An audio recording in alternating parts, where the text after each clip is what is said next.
We unpack. We unpack. We unpack. Coming to you live, Boxing Ego unpack. Yeah. We unpack. We unpack. We unpack. Coming to you live. Jaron Boots Ennis is in desperate need of a PR person. In this video, I'm going to break down why I say that and give you guys the latest update and really my thoughts on the matter, why I think Jaron Ennis definitely needs help in that department. Now, it was just revealed that Eddie Hearn and Jaron Ennis reached another deal and an extension to an existing contract, meaning I guess his contract was either over or running out and they decided to re-up. So Jaron Boots Ennis has extended his pact and working relationship and partnered with Eddie Hearn. First things first, Jaron Boots Ennis is a terrific fighter. So this is not like a smear campaign, but I gotta be real when it comes to boxing.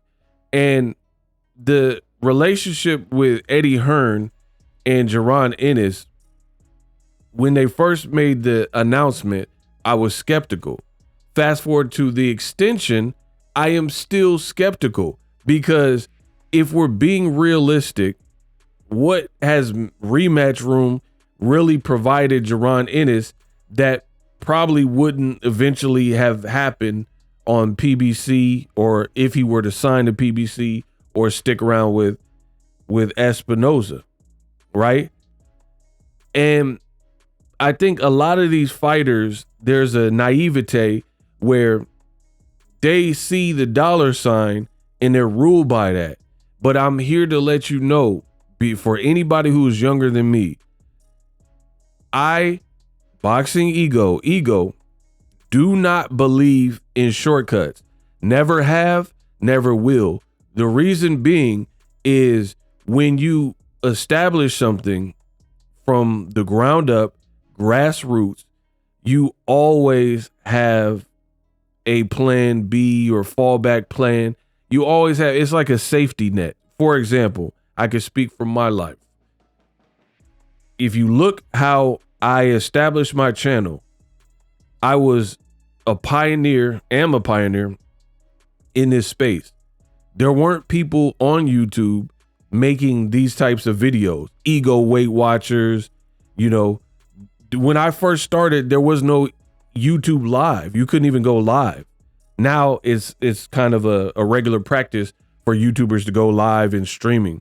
That's how long I've been on the platform, where when I first started, you couldn't even go live. It wasn't even an option for YouTube. So I pioneered this game and I did it the old fashioned way. So that's why, fast forward to the future, I didn't cut no corners. I work hard every day. I put out content and I've never taken a break. When you do that, you become immortalized, and it's just what it is. I didn't take no shortcuts. So now I have a built-in following and I just have to maintain it. Versus there's a lot of like fake YouTube gurus and they'll tell you this and that and tell you to start an AI channel and try to game and milk the system. Well, guess what? YouTube just announced that they are cracking down on AI channels that run a certain way, low effort AI slop content. So that was a short ride. Some of the people were able to do it, make some money, but then what? Now you cut off because YouTube deletes your channel. You see what I'm saying?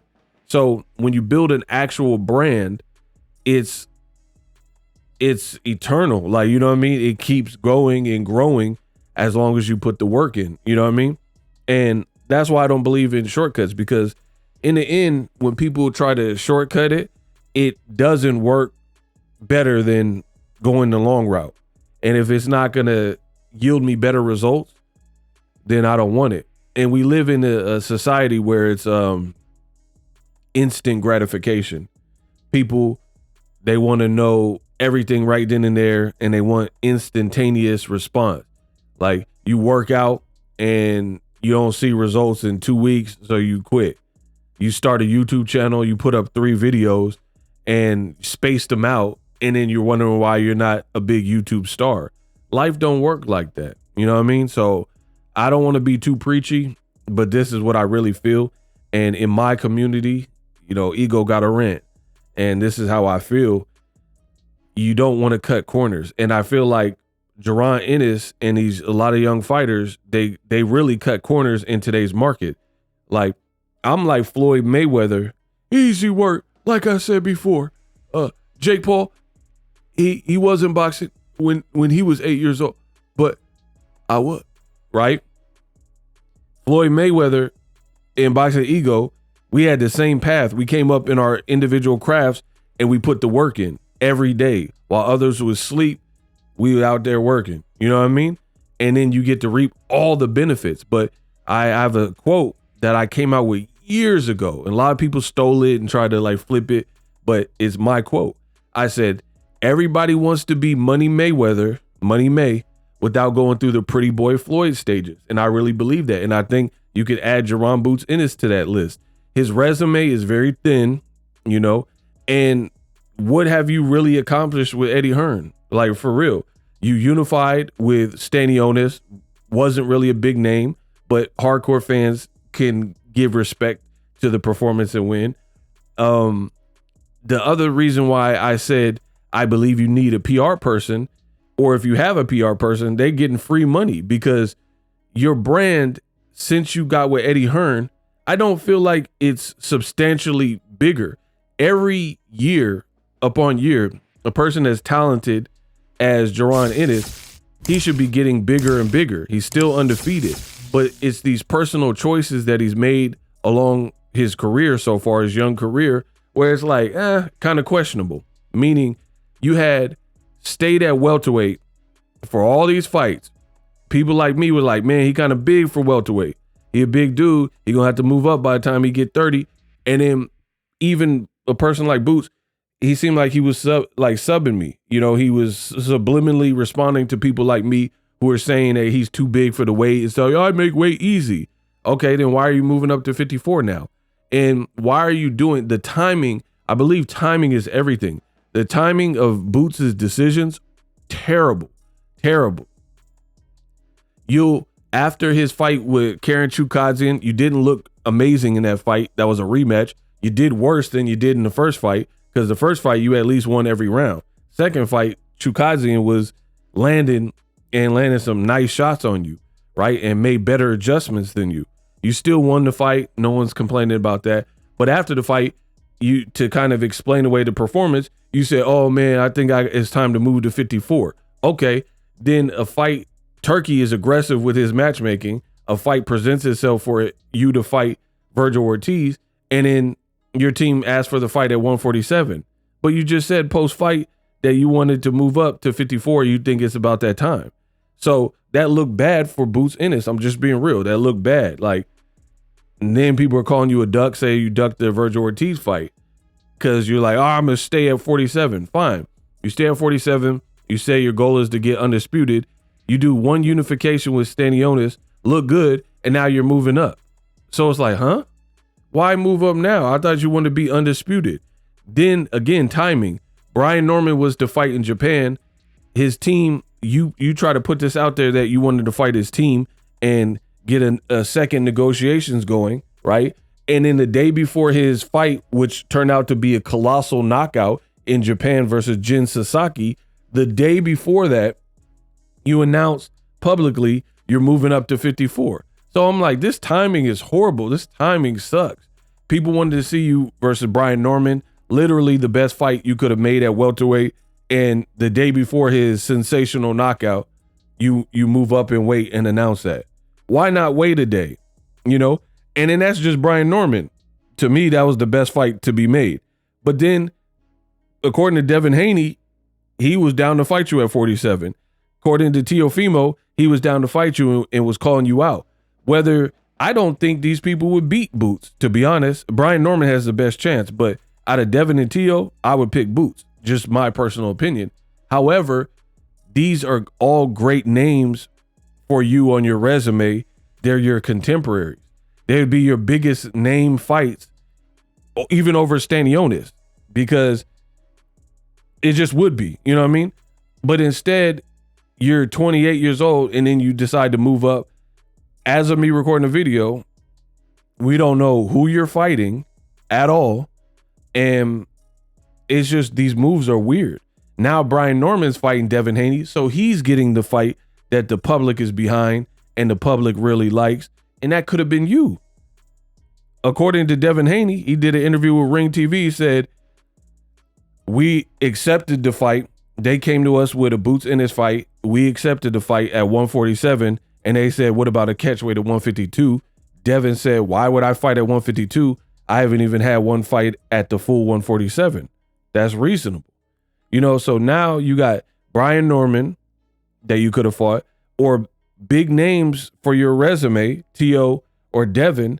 You know, T.O. did all the racist jive with his whatever, banter, whatever he was doing. So people wanted to see that.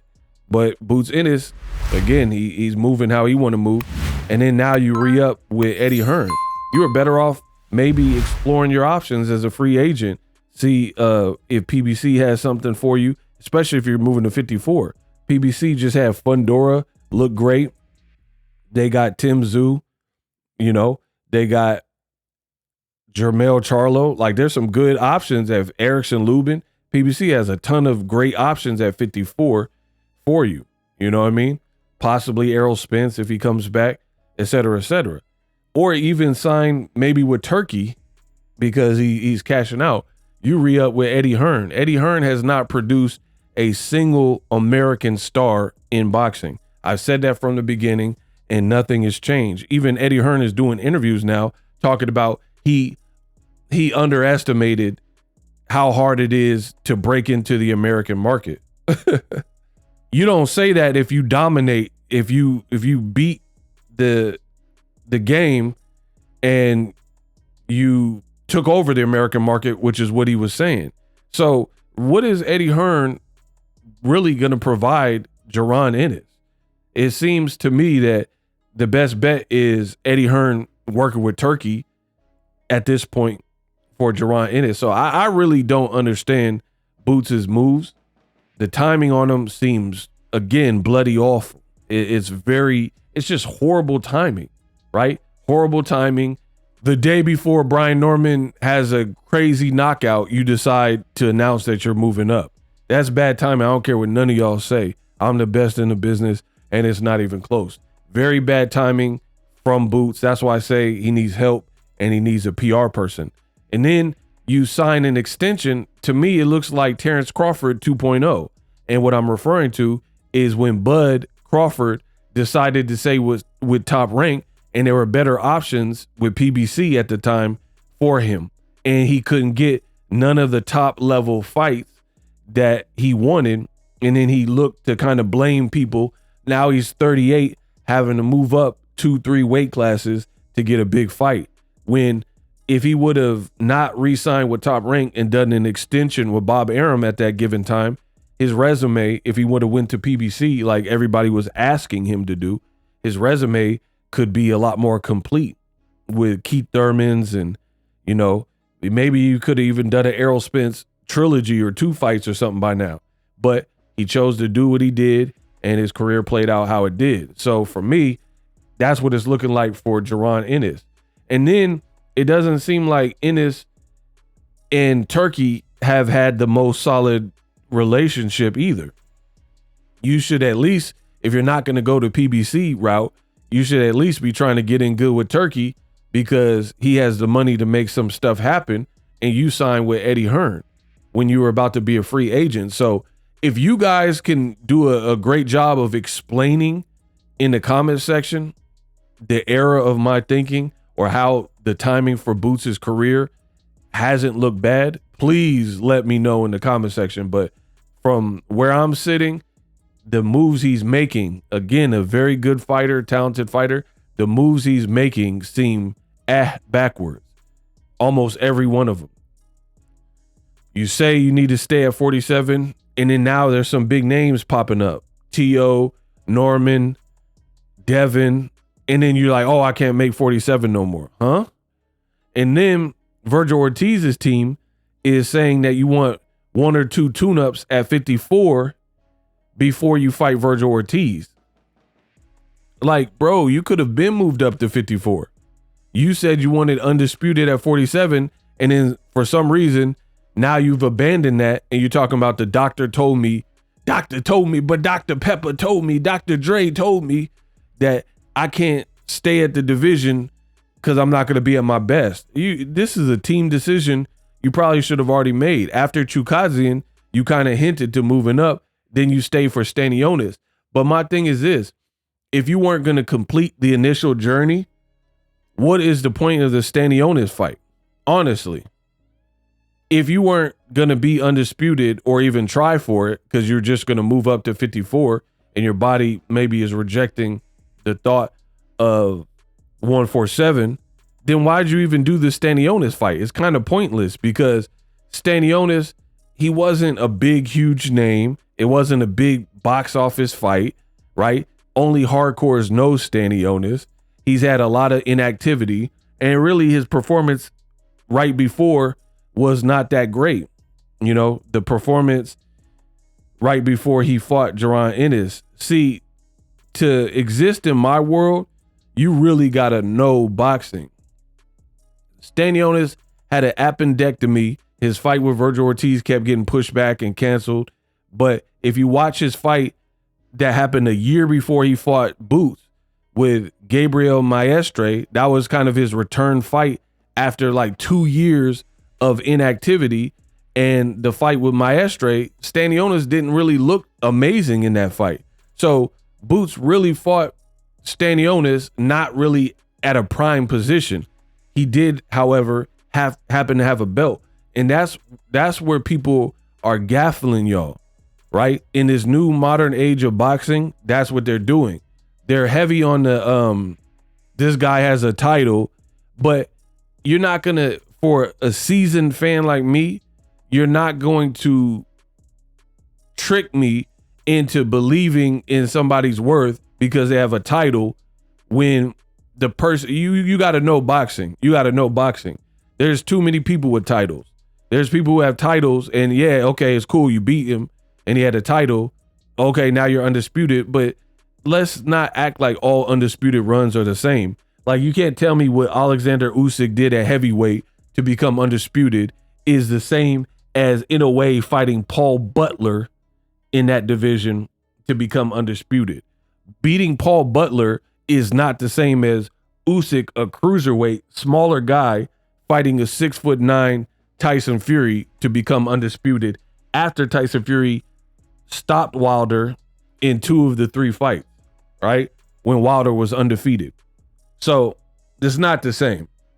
And what happens is you have people try to stat you to death. Oh, but Boots fought and unified. Yeah, he unified with a solid fighter who's had inactivity and was coming off a bad performance with Gabriel Maestre, the guy that robbed Mikhail Fox.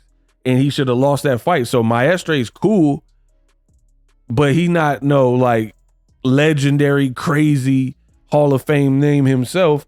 And to have Stanionis struggling with a person like that, I knew that Boots should beat him. You know what I mean? Especially with the inactivity and stuff like that. Boots was taking like kind of tune-up fights, Chukazian 2 and David Avocado. So again, the direction of Boots' career seems off kilter. It's like when you're on Waze maps trying to go somewhere and then you look at the map and it's like a weird view and you had to hit that recenter button. I think Boots Ennis needs to recenter his focus and, you know, give fans really the reason they started liking him.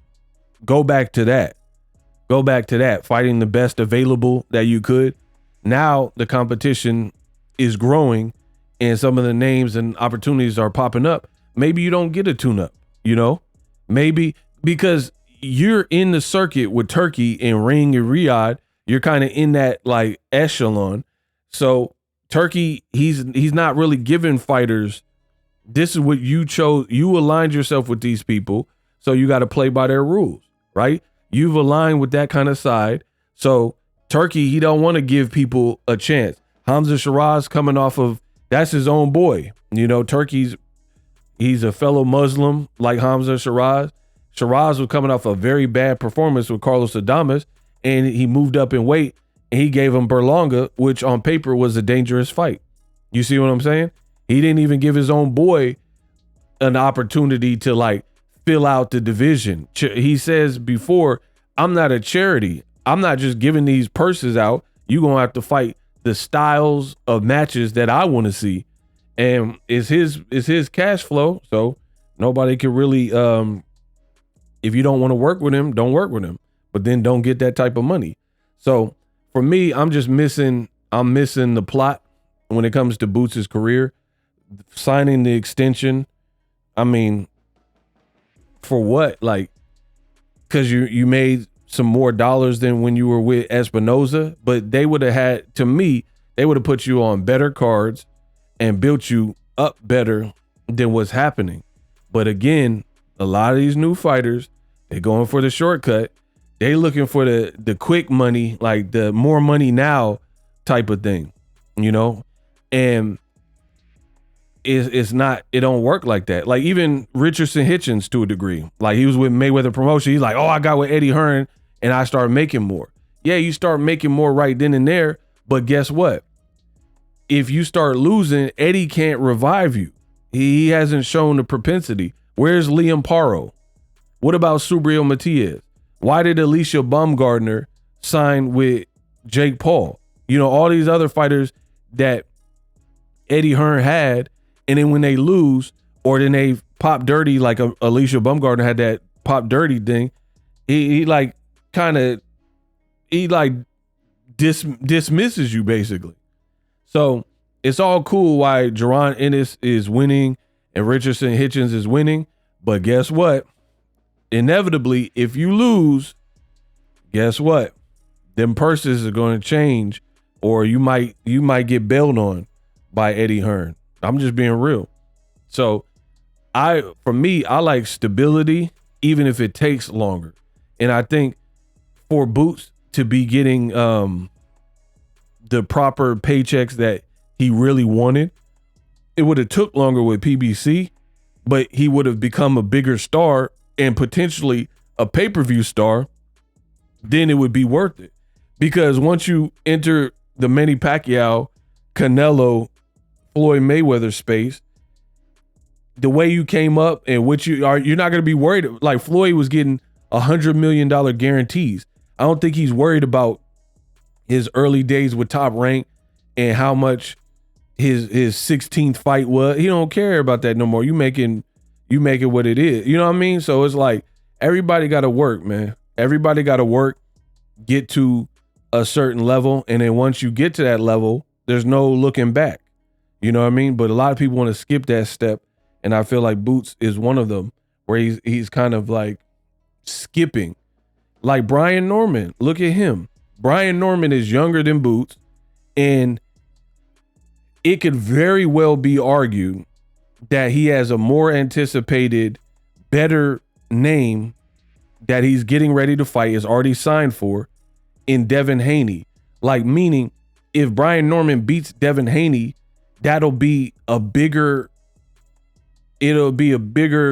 glow up and career booster than any opponent Boots has fought. Roman Villa, Stanionis. Like, you need those types of fights that put the world on notice because you're fighting another high profile person. Look at Terrence Crawford. Beating Errol Spence did wonders for his career because it was a high profile name and people were familiar with it. Even casuals, right? The casuals, they're like, okay, Crawford is a real deal because I know Errol Spence is a good fighter and he beat him. You know what I mean? Boots don't have that. Boots don't have no names that are going to ring bells with like surface area kind of casual fans.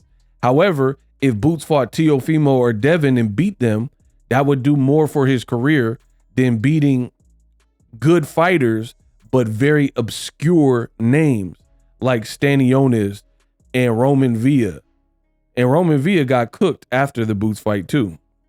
So I don't even know exactly how great Roman Villa was, because I seen him get hurt right after that. So yeah, the branding from Boots, it just feels weird. So again, yeah, you're making more money per fight, but your brand is not rapidly growing versus your contemporaries. People are giving Devin Haney a lot of credit for fighting Brian Norman, first fight at welterweight, and Brian Norman's coming off a crazy knockout. People are giving Virgil Ortiz a lot of credit for fighting a dangerous Madrimov, who showed he can compete at a high level in the Crawford fight, and fighting Boachuk. You know what I mean? So these types of fights, I feel like, are more meaningful than the types of fights that Boots has had to this point. And again, it's cool selling out at home, but that's like a cheat code. Eddie Hearn knows good and well he got to keep Boots close to that Philly market, because if you put Boots in LA with these type of names that he's fighting, it's not going to sell out. It's not going to sell the same. So he has to keep going to the well and milking the Philly crowd and put it in a proximity that they can travel to support their man. But if you really want to build a star in boxing, you got to be able to be a hit outside of your initial market or hometown. It's kind of a cheat code, right? Like even in this boxing stuff for me, people don't just know me in the Northern California stratosphere. I go to Vegas, New York. I had a dude from Kazakhstan that he watched me. You know what I'm saying? So it is different. It's different. Boots right now is commercially relevant to his immediate surrounding. And you would expect that. People from Philly, of course, they're going to revere you and support you. Boots, the only way for him to transition is to have bigger and better events and bigger names, and not necessarily just in the Philly market. And that's how you know they're really big names in bigger fights, because Virgil Ortiz might not fight you in Philly. You know what I mean? He might be like, I have a better resume. Why would I fight you in Philly? You know, or Brian Norman. So let's put it somewhere neutral. The reason Boots is able to keep fighting in Atlantic City or close to Philly without being like a huge commercial star is because of the names he was fighting. Because if, let's say, a Pacquiao, I doubt the fight would happen, but a Pacquiao, he not fighting you in Philly, bro. You know, somebody with that type of stature. Terrence Crawford, he wouldn't come to your neck of the woods when he been 2X undisputed. So yeah, I hope Boots and his team kind of strategize his next moves, because he's a very talented fighter, but a lot of these moves are missing the boxing fans. Let me know what you guys think. I broke it down immaculately, per usual, best in the business, and it's not even close. We unpacked. Live streaming can be tough, which is why I use StreamYard. Click the link in the description for StreamYard, which is an awesome tool that enables you to set up your stream with ease of use. Get great results with live streaming. It's what I use. Stream to social media with ease with StreamYard. Live streaming is here to stay. Engage with your audience using StreamYard.